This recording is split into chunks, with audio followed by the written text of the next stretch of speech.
it wouldn't be us because, we're really, really bad at having a lot of attention. So we can't just celebrate BTS's 2-year celebration. We're not celebrating a few people who I think have done something that's quite tremendous. And if you don't know what they've done, I want to hold them up as heroes because they've embodied what we call the BTS Born of Fire, which means they've embarked on some really hard journeys. They've done some amazing things, and we want to give a big spotlight. So there are 5 people who, I've been really impressed by, excited by, I'm a big admirer of, who've done some absolutely amazing things. As you know, we said in the last week's digital comments, every time we come together, we need to find more opportunities to spotlight who's winning, what they're doing, to hold them up as examples of heroes that maybe more people need to come around. This first awardee, if you don't know Crystal Brown,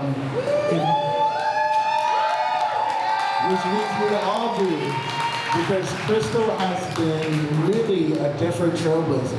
She closed a $3.3 million season. She is representing. He didn't say $300, okay? He said $3.5 million. Let's go into the put in that work. We're going to celebrate her today. Crystal is in a really, really rare industry called biotech. And if you're not familiar, just like in so many industries in this country, we are less than 1% of the entire biotech industry. So I think that means we are standing not only with one of the first 100 Black women to ever raise over $1 million in venture capital,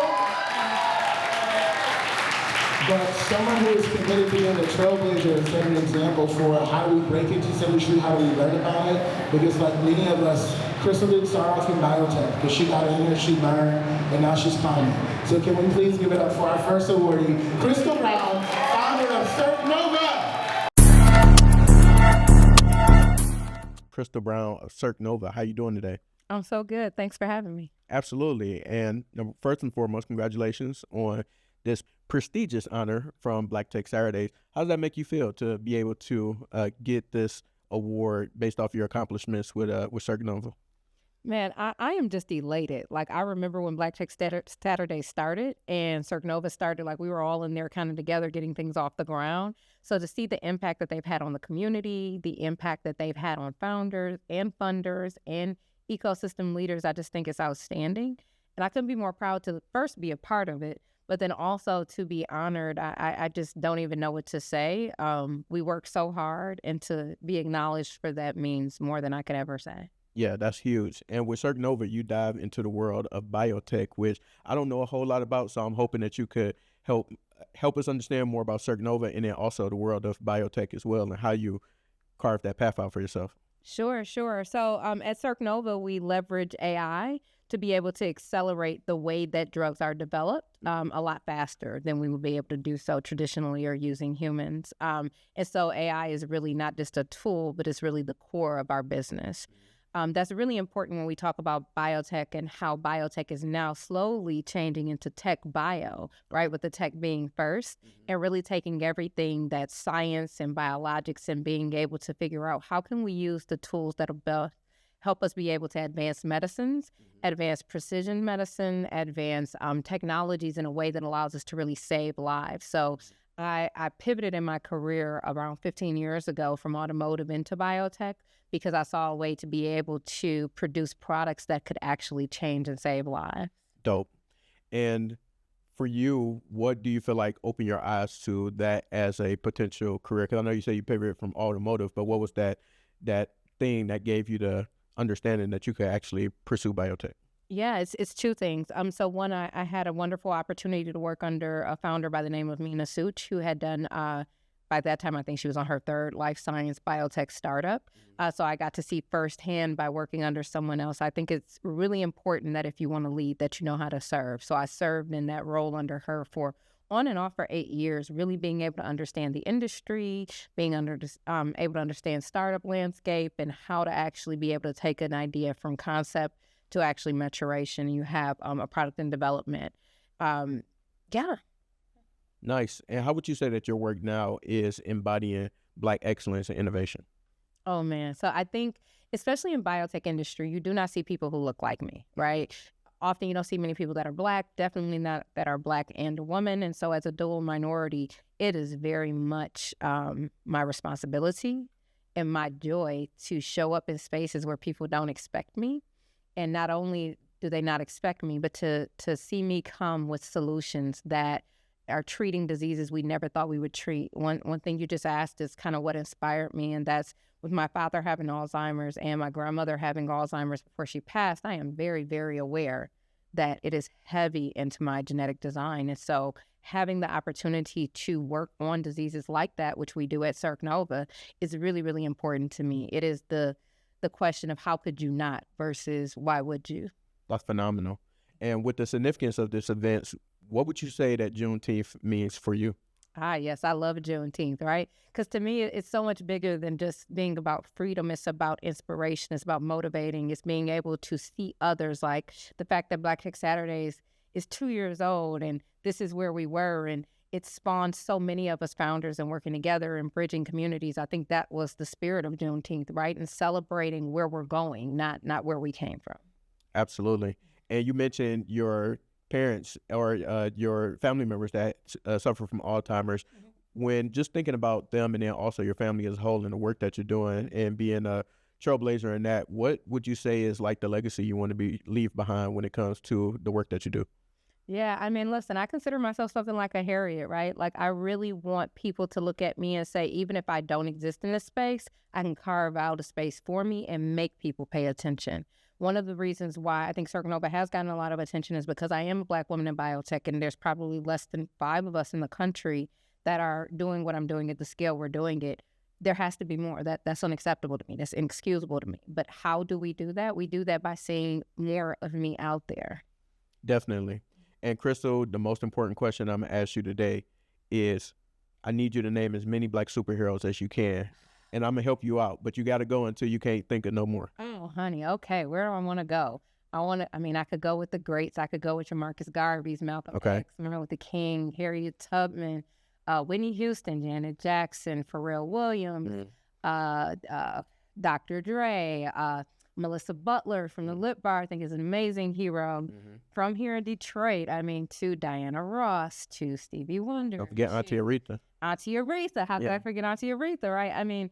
I can keep going. Like, there are Kerry Washington and Viola Davis, and even in business, if we're looking at people like Kathy Hughes and just amazing trailblazers that everywhere you turn, there is someone representing us. And it doesn't have to be in your field. Like, it can be the inspiration I received. I sat there and cried because I was watching a documentary on women taking the lead. It was on Apple, and it was on Black women and Black men.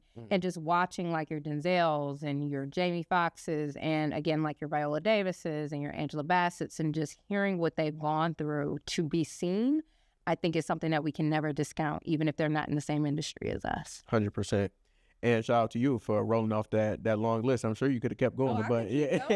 Angela, who do we want to talk about? I could go on, and I could go into my local heroes, people like Dawn Batts and Shalonda Armstrong, who I think are constantly raising the bar for people like me, and giving someone to aspire to. For sure. Well, Crystal, we thank you for your time today on Black Fridays, and then also congratulations once again on your award, and we wish you continued success with Circnova and everything that you got going on in the future. Thank you so much. It's such a pleasure to be here, and I'm so honored to be honored. Absolutely. Absolutely. If it wasn't for this man right here, I don't think we'd have a Black Tech Saturdays. I can't say it like somewhere would still be in Detroit, but you really don't know battling somebody until you really get into the nitty-gritty details. When y'all are both in the office at 4 a.m. on the floor, just working because that's all you can do. If you have not been following the journey of JustAir, Darren Riley, literally the president of the Detroit tech ecosystem, can we please give a warm welcome, a warm celebration to BTS Bonafide Awardee, Darren Riley, co-founder of JustAir Solutions.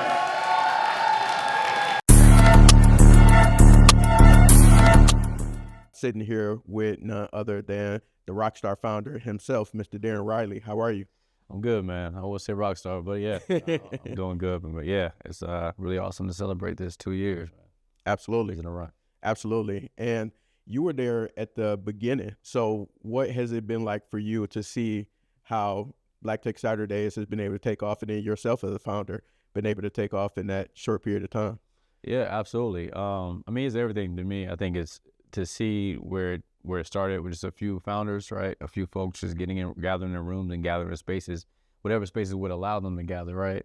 To see where it is today, I mean, it far exceeds any vision or expectations that I could even imagine. So, I mean, kudos to Johnny and Alexa for really cultivating this day in and day out. I know how hard Johnny grinds. I know how hard Alexa grinds. So I think it's just really awesome and it's beautiful to see. And then myself as a founder, I kind of been in parallel with that. I feel like, low key, I never thought about this, but the 2 years, these past 2 years have been where JustAir has taken off. We found that momentum. So I look at us as like parallel tracks, right? It's all about how we bring technology and match it with our experience to really do some good in the world. Most definitely. And with JustAir, it's a mission-driven organization that you created, and wanted to ask you, could you give us a little bit more insight as to what the mission of JustAir is, and then also how it all came to be? Absolutely. Yeah, the mission of JustAir is pretty straightforward. We believe that it's a human right for every living person on this planet to breathe clean air, right? No matter where you live, what your skin color is, what your religion is, you walk out that door, you should have equal access to clean air, right? The food we eat. Some people drink food too. Yeah. But the food we eat, the water we drink, and the air we breathe, that goes into our bodies, it goes into our bloodstream. That's what keeps us here on this, this earth. So that's really the vision and the mission. And how we actualize that, we deploy sensor technology. We give real, clean, clear, accurate data to communities, to government officials, so they can do something to achieve that vision, right? So, the origin story, pretty straightforward. I won't go too far deep into it, but it's really, again, back to what I was saying earlier, just how it's like a braid, and how we weave our cultural experience into our technology, or our body of work, our creativity. And so for me, I developed asthma about 7 years ago now. I'm originally from Houston, Texas. Okay. I moved to Detroit 9 years ago, but Southwest, and 2 years later, I developed asthma, right? And so developing asthma, like I always thought, like people just grew up with asthma, you was born with it. Yep. I didn't know it was something that you can get as an adult. And that kind of opened my eyes and my lens to kind of the environmental injustices, the social determinants of health. Basically saying that just because you are in a place, you are going to have different health impacts because of the environment which you're situated in. Right? Yes. And so in order for us to really break that barrier, break that boundary, we first have to give the nutrition label of air quality to people. So one, they're more aware. As people become more aware, they can advocate for themselves, navigate the environment. So having, what our technology allows us to do is go from one monitor in one big region to 100 sensors or monitors within one region. And what that allows us to do, just think about like a TV. You have more resolution. So more resolution means that you have a data point close to you that really mirrors your experience.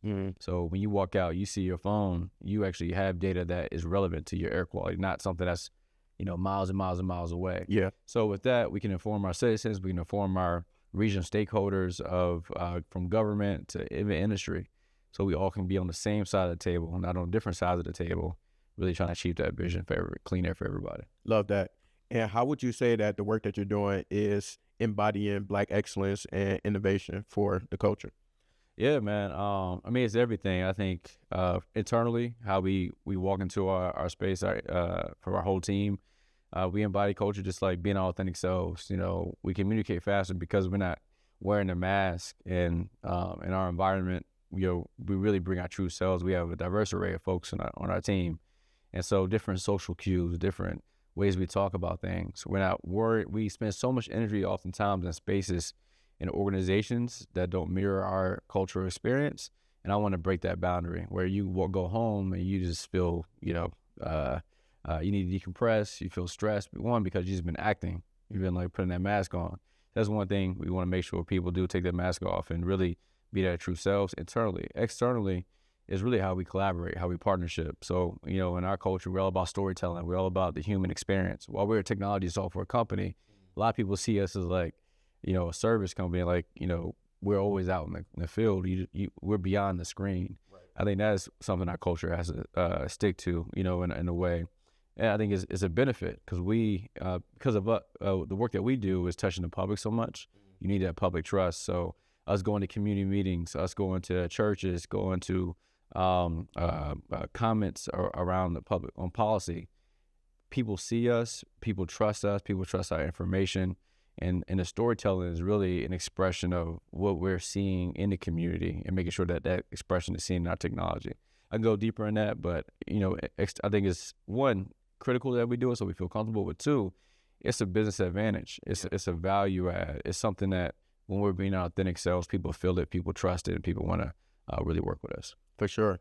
And you've been locked in with Black Tech Saturdays since the beginning. I want to know, what does it feel like for you now with this 2-year celebration and then being an honoree? What is that feeling like for you to be honored for this occasion? Yeah, man. No, it's everything, man. This is the best award, you know, someone can get. Like, real talk. It's and what do I say that is because I've seen with Black Tech Saturday, the vision really came out of a pain point. If all things were good, we were receiving funding, we were seeing each other, it wouldn't exist. Right. I often tell Johnny, and Johnny tells me often, it's like, these things exist because there was a need. When people were showing up and the amount of crowds and a wealth of experience and coming from different countries, coming from different states, coming to see this work here in Detroit, like it says that we're building some pillar of excellence, something that's going to be written down in stone in history. Yeah. And so it's just amazing to be a part of that history book. Really, I'm excited to see all of us, all the geniuses in the city really express their authentic selves. And I'm going to stand on that, and we'll keep driving what we're driving. But at the end of the day, we're going to see a lot of great problems being solved in our unique experience, our culture being the fingerprint of technology of tomorrow. And it would not be possible without Black Tech Saturday. So kudos to Johnny and Lexa again, and for everybody in the whole family really coming together on this mission. Definitely. And I just learned that you were from Texas. I didn't know that before. And so I wanted to ask you, Juneteenth essentially came out of the slaves that were in the state of Texas finding out 2 years after the fact that they were emancipated. So I want to know, what is the significance of Juneteenth for you? That's hilarious, man. That's not hilarious, but right, yeah. It's funny because I didn't even know Juneteenth growing up. Yeah, and I went back home, and all my homies like, bro, we did not celebrate. Right, not at Juneteenth, not at all. But it's dope. I think, you know, history. As time moves on, we uncovered, we found more different meaning in history. You know, honestly, I felt closer to Juneteenth, you know, during George Floyd and during the COVID, where people had their chin up, you know, looking around, seeing all the disparities, seeing all the issues, the systemic things. You had time to pause. And Juneteenth was like, wow, this rock of history just like has been in our bag this whole time, and we haven't really been celebrating it. And that's a huge win. But yeah, you know, I think people celebrate a lot more down in Texas and also nationally and globally. And I think it's something I want to continue to celebrate. Also, is a good excuse to really get out there and get on the grill. I'm not a grill person, but somebody invite me to the grill, right? And and just celebrate just the hardship and the work, and just to inspire us to keep going, even where our ancestors are smiling, and yeah, we wouldn't be here without them. Absolutely. And last but not least, this might be the most important question I ask you. I need you to name as many Black superheroes that you can until you can't no more. Oh, that's crazy. All right. That's dope. This is a dope question. All right. Obviously Black Panther, Storm, Black Power Ranger count. Yep. Zach. Is it Zach? Zach the first one. Zach the first one? Yeah. I was the Tom is the red one. What was those? Blade. Oh, come on now. I'm gonna give you one people forget. Static Shock. Oh, Static Shock. Okay, I got that. What's Wayne Brothers? What's the Wayne Brother one? The Power. That's. I know you're not talking about Blank Man. Blank Man. Freeze. What's a Friezo from? Frozone. Frozone. Yeah. See, I'm you crazy with it. Okay. Hold on. Let me get one more. Hold on. Oh, Captain America. What's the guy's name? Falcon.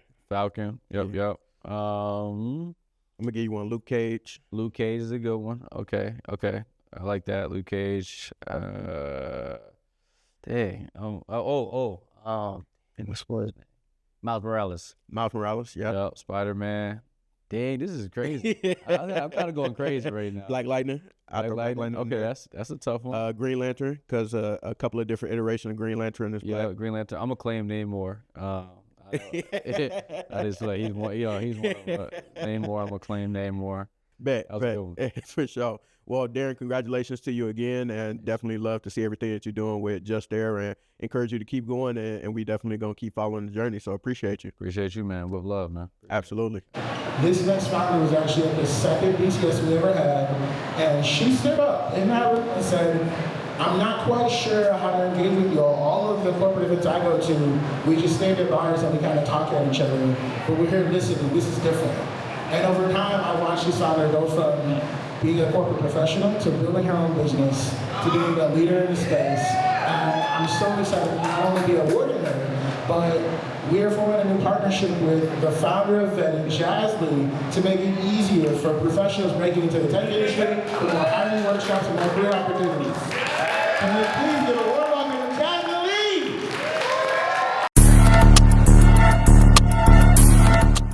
We are continuing our honoree series with Miss Jazz, the founder of Vetted. How you doing today? I'm happy. How are you? I'm doing pretty good. That's a great answer. First and foremost, congratulations on receiving this honor Thank via you. Black Tech Saturdays. And I would love to know, how does that make you feel, given that you have been a part of the Black Tech Saturdays ecosystem since inception, right? Yeah. I don't know. I just feel really blessed, but also honored. I don't know, like, I feel like people see me, and I don't even be trying to be seen like that, but I feel like people see me, and it's good to be seen. Like so many of us, and the people that I serve really are not, they're hiding in the shadows. And so to be highlighted in this way, I just feel really, really blessed about it. That's phenomenal. And could you give us some insight for the people who have not experienced Vetted or heard about it? Could you invite us into your world a little bit? Okay, so Vetted is a workforce innovation studio. We aim to serve the underestimated, right? Creating opportunities in careers, capital, and co-creation, specifically in the tech economy, but we've kind of expanded outward just to careers because, jobs aren't it right now. Like we need opportunities. And so I work with workforce development firms and organizations. I work with like employers that are just trying to find talent, and I work with co-founders. I work with investors. It's a journey, man, but it's been a really great one. Love that. And how do you feel that Vetted is embodying Black excellence and innovation? Well, first of all, because I own it. But yeah, no, I'm a techie at heart, but I'm also like really obsessed with excellence. I think I was raised that way. And to be able to do the work that I do in a way that highlights people that need it, and creates opportunity and access and exposure, because really access and exposure is what breeds expansion. I just feel like it's a blessing to do the work. It's an amazing path that I'm on. Didn't really plan it this way, or for my company to look like this in general. But it's been a really, really wild ride, and I'm just like happily holding on to it. Most definitely. And the significance of Juneteenth and this event, we'd love to know, what does Juneteenth mean to you, and what does it mean to celebrate a day like that?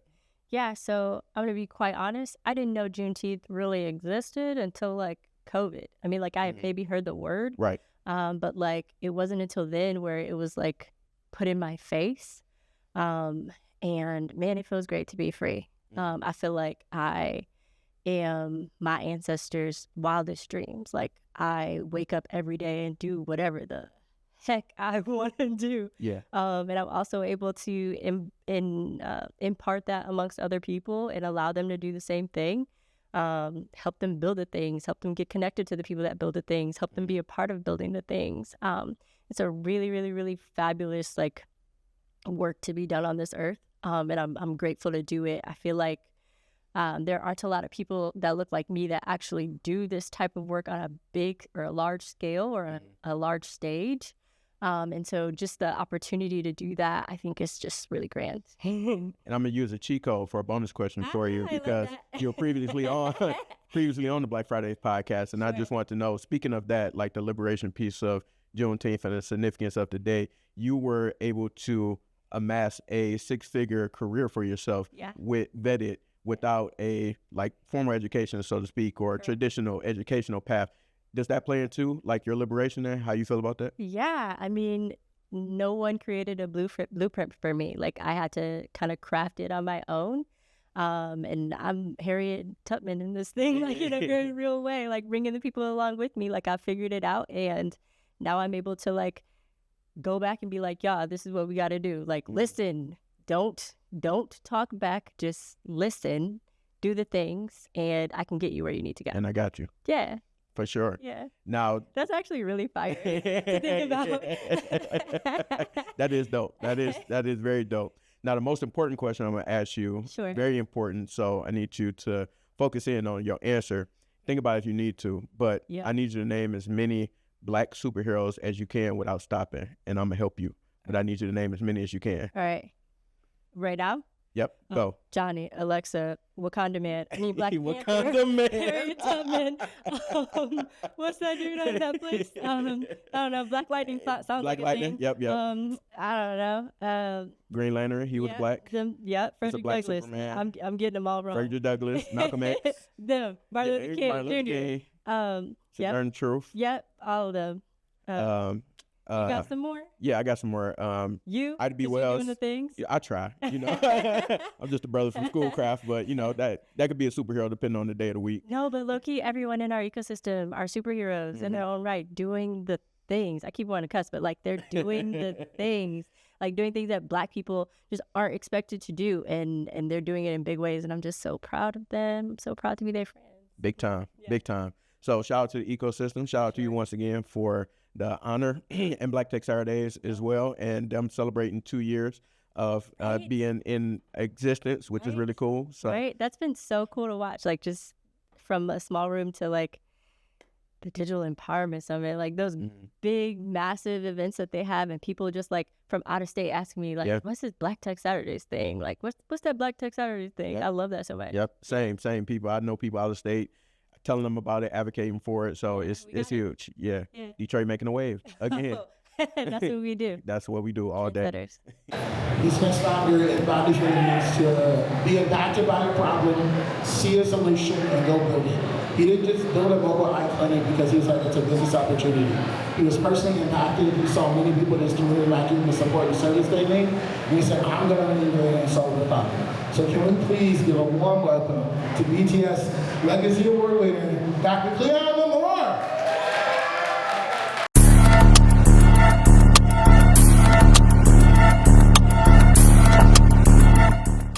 Here with Dr. Clem of I Care for Detroit. How you doing today? Very well today, Denzel. How about you? I'm doing great, man. I can't complain. Glad to hear that. So first and foremost, I got to ask you, what does it feel to receive an honor like this from the Black Tech Saturdays community? Man, beyond humbling, it's a tremendous honor, man.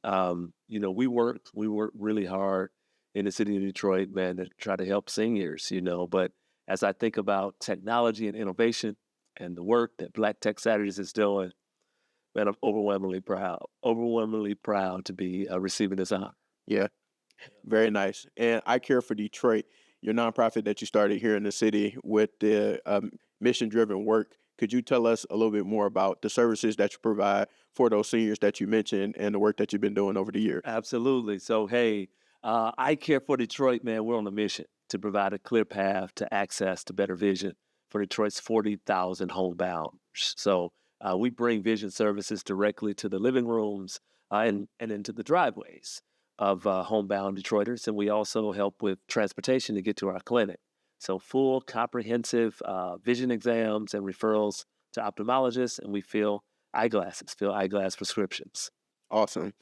And when did you realize that that work was so important and that so many people didn't have access to that type of service? Denzel, man, I realized that during the pandemic. So I also own and operate with my wife a for-profit skilled home health care agency called American Advantage Home Care. But we realized that in order to scale and to do more for individuals, we needed to broaden our services.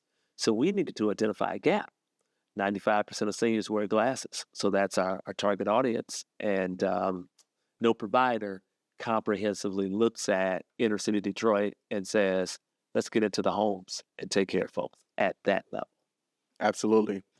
How do you feel that the work that you do embodies Black excellence and innovation for the community and the culture? Okay, couple of ways. So whenever I think about even the homonym, I care for Detroit, how do you look at a city and say that I have a product or service that everyone needs because everyone needs to see, and how do you pair that with caring for people, having a heart for the people? Because a lot of times in social entrepreneurship, when we think about the culture, we identify needs and say, man, if I had $1 million, if I had $10 million, $100 million, this is what I would do for people. I mean, you just got to start where you're at. So from an innovation standpoint, identify what's going on inside of a person's eye, what's going on with the retina, and try to infer, are there other health-related issues from that eye exam?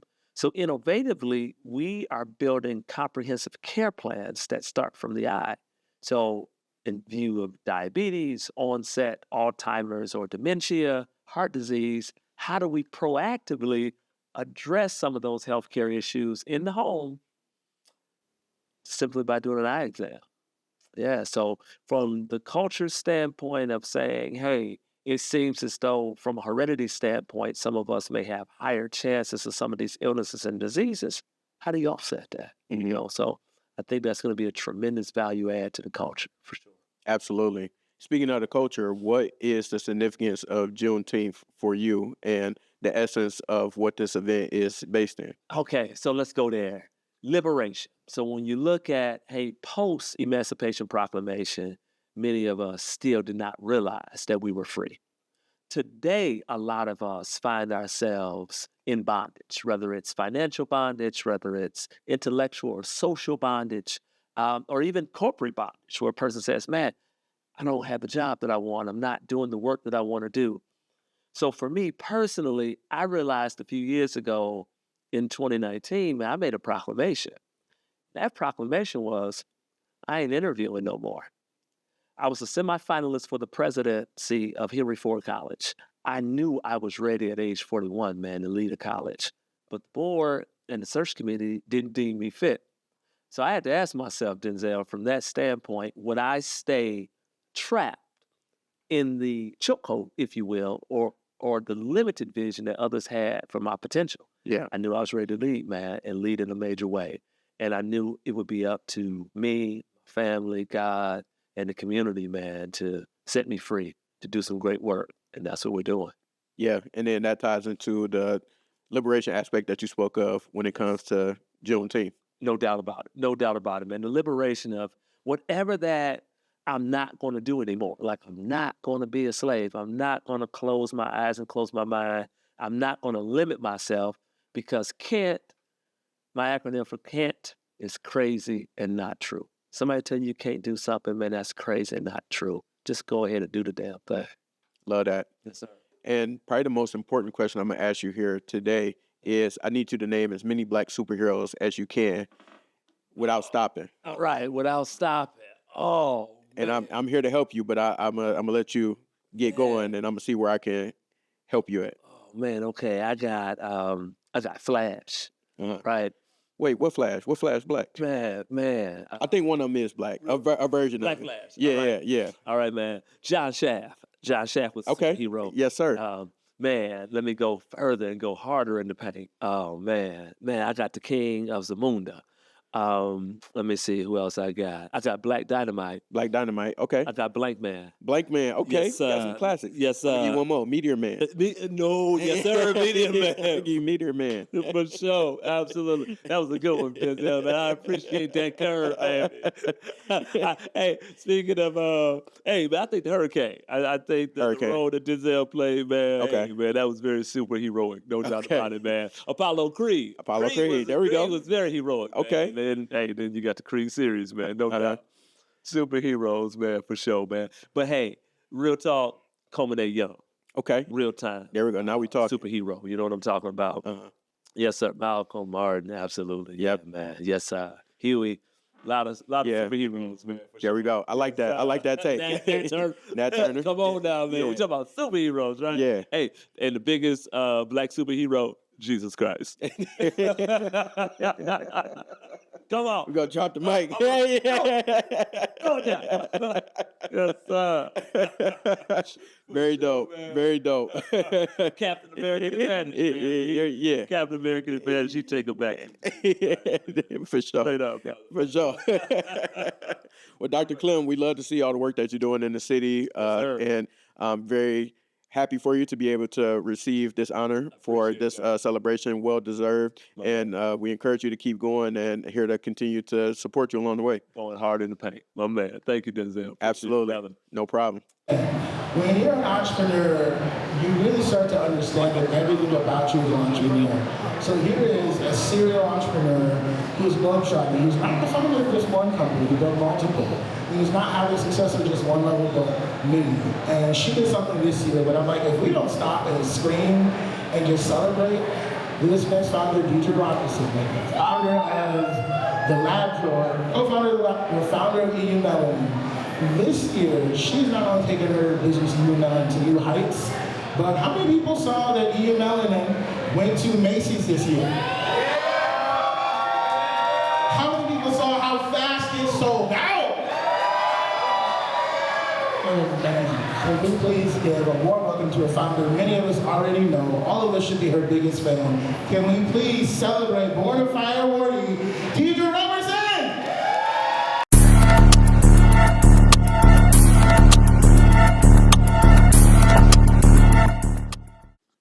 What up, though, Black Fridays family? We are here celebrating one of our Black Tech Saturdays, Juneteenth honorees, Miss Deirdre Roberson. How you doing today? I'm good. How are you today? I'm doing pretty great. And first and foremost, congratulations on receiving this honor. And I wanted to ask you, with your work with the Lab Drawer and then also what you do with Eumelanin, could you kind of invite us a little bit into your world to peel the curtain back and talk to us about what those two things mean to you and the work that you do on a daily basis? Yes. So I am a two-time founder. I am the co-founder of the Lab Drawer, which is an ed tech STEAM company. So that's science, technology, engineering, arts, and mathematics. We make sure students have access to adequate STEAM education across the globe.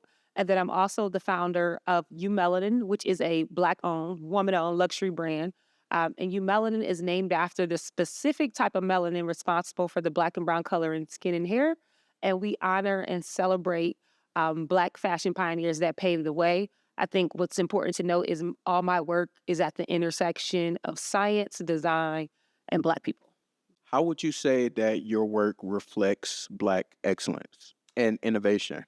So one of the reasons I would say how it affects Black excellence and innovation is when I think about, one, at the Lab Drawer, we're educating the future of Black youth, making sure they have access, making sure that they can actually build the future, right? You know, things that our community needs, things that they need, but also that we're included in those conversations, right? So you have to be prepared in the future for Black excellence.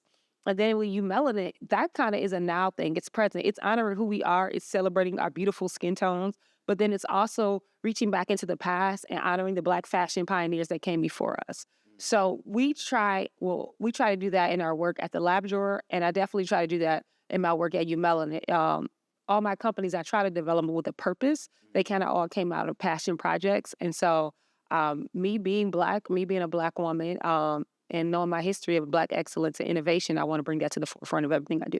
Absolutely. And what would you say got you started down this path? Because we're talking a little bit off camera in terms of the importance of STEM in general for our young children, especially the ones that look like us. So for you, when do you feel like that journey started? Yeah, so I am a proud Detroit native, born and raised, graduated from Cass Tech. And I know you graduated from Cass, so you know we have neighbors there. Yeah. As my major, I was a chem bio major. So early on, I was introduced to chemistry and was really good at it, fell in love with it. I mean, by sophomore year, I was taking organic chemistry, sophomore, junior year at Cass. So I've always had a love of chemistry and science and STEM, and it's been so important in everything I do now.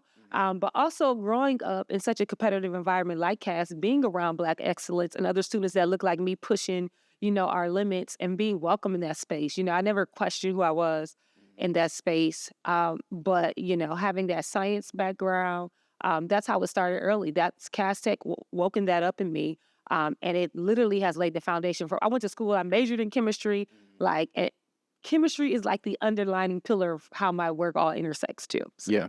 And shout out to you for taking that path, because if I had gotten to that path as far as science go, because it don't work for me, we all be in trouble. So good. Thank God we got people like you that are out there able to represent for the community as well, especially the city of Detroit. Absolutely. I think you might be the first chemist I met from Detroit. Really? Well, Yeah. business partner is a chemist too, so that's awesome. But yes, it's like, it's wild. I think when I'm back home, so I went to HBCU Xavier. Mhm. Everybody kind of majored in so we got chemists, doctors, all that. So I was normal down there. Right. Right? I came back home, and when I tell people graduate, everybody kind of gives it that. Like, what? And Yeah. Like, yeah, I was regular down there. That's pretty cool. So I love that. Thank you. For sure.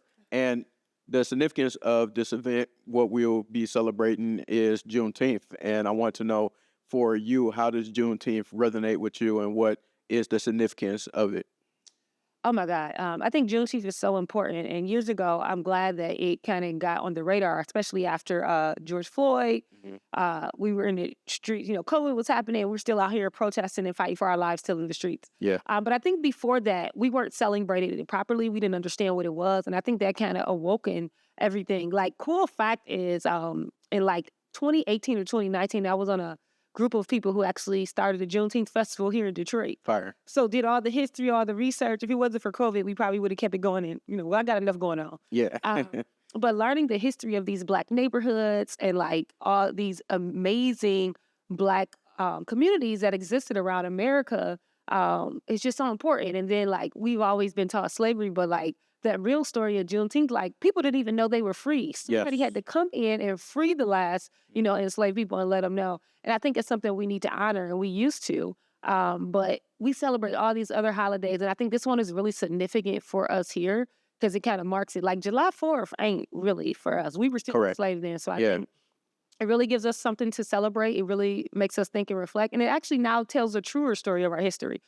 So I'm extremely connected to that, being Black, being a descendant of enslaved people here in America, and want to know my history and just know how strong our ancestors is. And so I like to think too, like, to honor that is so important, but to know that we're moving it forward with things like, the companies we're building, the community we're building, how Black Tech Saturdays is bringing everybody together. Yeah. I feel like we're extension of all that work that went into with our ancestors paving the way. And I think it's just so important to uplift Juneteenth as much as possible. I'm hoping it gets bigger in the coming years. Like, it needs to be 1,000%.